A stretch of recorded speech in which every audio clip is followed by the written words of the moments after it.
Welcome to the Dr. Bo Show, a critical thinking, reason, and science-based approach to issues that matter.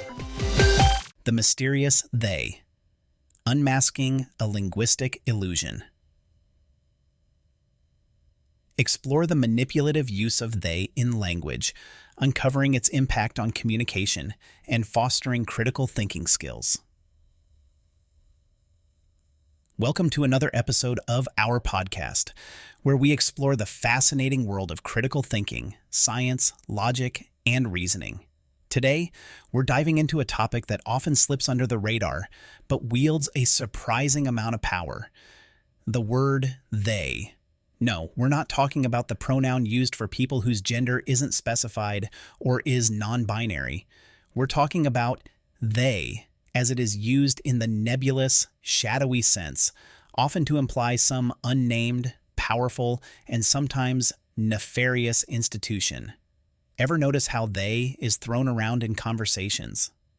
They are behind the latest conspiracy theory. They tried to kill the president. They are manipulating the stock market. But who exactly are they? It's a question that often goes unanswered, leaving a trail of ambiguity and suspicion. Let's dig into why this happens, why it's problematic, and how we can sharpen our critical thinking skills to see through the fog. The many faces of they. The first thing to understand is that each one they is a convenient scapegoat.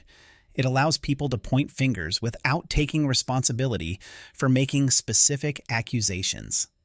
It's like blaming the dog for eating your homework, except the dog is invisible and possibly orchestrating international plots. 1. The conspiracy. Conspiracy theories thrive on ambiguity. They is often the go-to word for conspiracy theorists because it allows them to speak about a supposed cabal without providing evidence. For instance, saying, "They are hiding the cure for cancer," immediately sparks curiosity and suspicion, but lacks the grounding of identified sources or institutions. 2. The blame game. Another common use of they, is to shift blame away from oneself or a particular group. "They tried to kill the president," for instance, is a statement loaded with implications but devoid of accountability. Who are they? Without clarification, it becomes impossible to scrutinize or verify the claim. 3. The lying. Finally, they can also be a tool for deceit.